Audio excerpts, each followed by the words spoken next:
ఇప్పుడే జీ5 app download చేయండి. చూడండి మీ ఫేవరెట్ టీవీ షోస్ ఎప్పుడైనా ఎక్కడైనా. ఇక నుండి ఈ బాధ్యతలన్నీ నేను చూసుకుంటాను.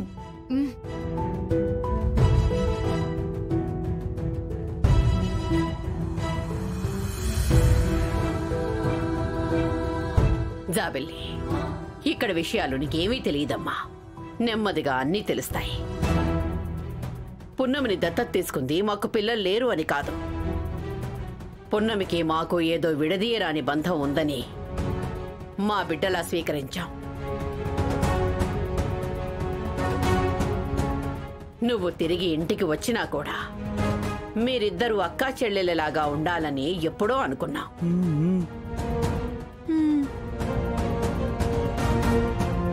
అవును జాబిలి, ఈరోజు మీ నాన్న ప్రాణంతో ఉన్నాడు అంటే అది ఖచ్చితంగా పున్నమి వల్లే.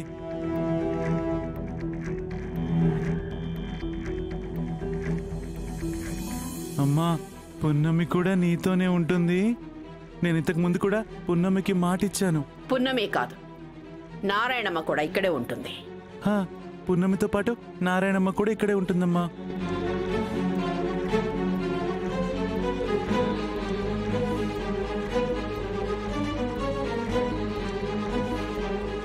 జాబిలి గురించి మనకి చెప్తే తన కూతురు జీవితం నాశనం అయిపోతుందనే భయం తనకుండొచ్చు సహజంగా.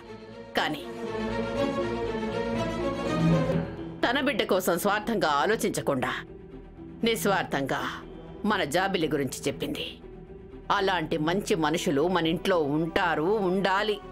నేను స్వార్థపరురాల్ని అమ్మగారు. నా స్వార్థం కోసం, నా భర్త ప్రాణం కోసం పున్నమి గురించి నిజం చెప్పలేకపోయాను. సరే నానమ్మా, నాకు ఎలాగో స్నేహితులు లేరు. పున్నం ఉంటే బాగుంటాది.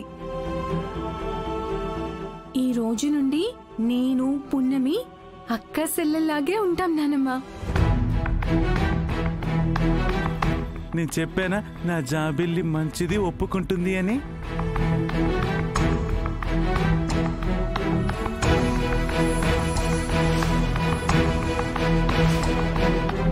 పృథ్వీ, మా వారసురాలు తిరిగొచ్చిందని ఊరంతా చాటింపు వేయించు. రేపు మన ఇంట్లో ప్రెస్ మీట్ ఏర్పాటు చేసి వారసురాల్ని ప్రపంచానికి పరిచయం చేస్తున్నామని చెప్పు. అలాగే వచ్చిన వాళ్ళందరికీ కూడా కమ్మని విందు ఏర్పాటు చేయించు. అలాగే రాజమాత.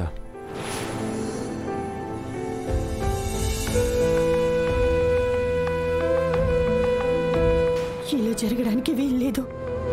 ప్రపంచానికి పరిచయం అవ్వాల్సింది పున్నమి, మయూక కాదు. ఎలాగైనా మయూకని పరిచయం చెయ్యడాన్ని ఆపాలి.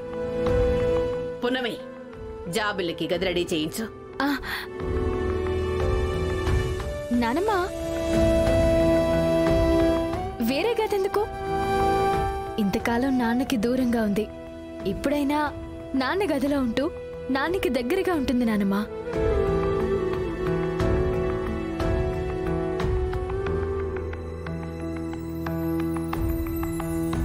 సరే నాన్న. అవును జాబిలి, ఇన్నాళ్ళు నేను ఒంటరిగానే ఉన్నాను కదా. ఇప్పుడు నుంచి నువ్వు నా పక్కనే ఉండమ్మా. ఈ పున్నమి తెలిసి చేస్తుందో తెలియకుండా చేస్తుందో అడ్డంగా బుక్ చేసేస్తుంది. జీ5 యాప్ డౌన్లోడ్ చేసి అన్ని ఎపిసోడ్స్ పూర్తి ఉచితంగా చూడండి.